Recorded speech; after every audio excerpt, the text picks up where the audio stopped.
एक गांव के चौराहे पर मंगन नाम का एक आदमी बिरयानी का ठेला लगाता था।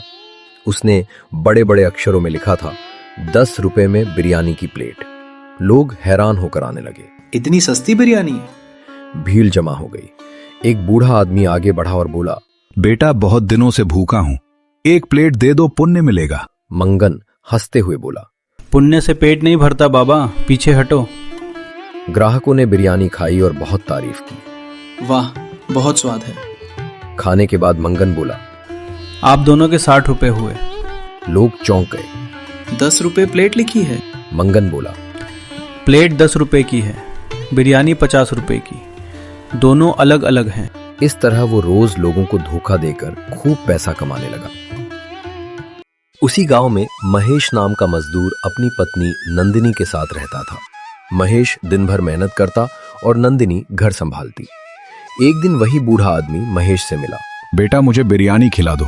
महेश ने दया करके उसे मंगन की दुकान से बिरयानी दिलाई। मंगन ने उससे 60 रुपए ले लिए। घर जाकर महेश ने सब बात नंदिनी को बताई। नंदिनी बोली, कोई बात नहीं, आपने भूखे को खिलाया है, भगवान जरूर रास्ता निकालेंगे। उस दिन नंदिनी ने घर में बिरयानी बनाई। महेश बोला, तुम्हारे हाथ की बिरयानी तो सबसे स्वादिष्ट है। यहीं से नंदिनी के मन में एक विचार आया। अगले दिन नंदिनी ने खुद का ठेला लगाया और लिखा, 10 रुपए में पूरी बिरयानी की प्लेट। ग्राहकों ने पूछा, कहीं आप भी धोखा तो नहीं देंगे? नंदिनी बोली, नहीं भाई, जो लिखा है वही मिलेगा। लोगों ने बिरयानी खाई और खुश हो गए। ये तो मंगन से भी ज्यादा स्वादिष्ट है। धीरे धीरे नंदिनी के ठेले पर भीड़ लगने लगी और मंगन के पास कोई नहीं जाता। एक दिन वही बूढ़ा आदमी फिर आया। बेटी मेरे पास पैसे नहीं हैं। नंदिनी बोली, कोई बात नहीं बाबा, आज आप मेरे मेहमान हो। उसने उसे मुफ्त बिरयानी दी। अजीब बात यह हुई कि बिरयानी खत्म ही नहीं हो रही थी।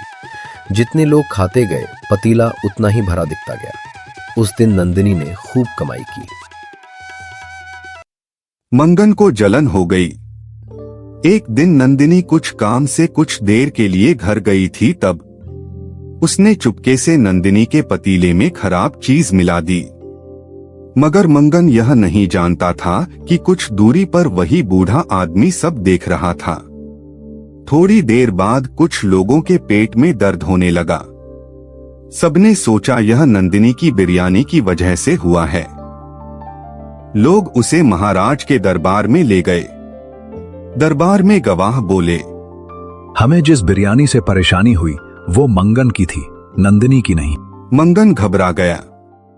महाराज ने कहा, तुमने ईमानदार औरत को बदनाम करने की कोशिश की है, तुम्हें सजा दी जाती है। बाद में वही बूढ़ा आदमी नंदिनी से मिला और बोला, जो दूसरों की मदद करता है भगवान उसकी मदद खुद करते हैं। मैं कोई जादूगर नहीं, बस भगवान का भेजा हुआ सेवक हूं। नंदिनी की दुकान खूब चलने लगी। महेश का इलाज हुआ और वह ठीक हो गया। अब दोनों मिलकर ईमानदारी से बिरयानी की दुकान चलाने लगे। गांव में सब कहते थे, 10 रुपए की बिरयानी नहीं, ये तो ईमानदारी की दुकान है। अगर आपको यह वीडियो पसंद आई हो तो लाइक जरूर करें, चैनल को सब्सक्राइब करें और ऐसी ही मजेदार वीडियो के लिए जुड़े रहें।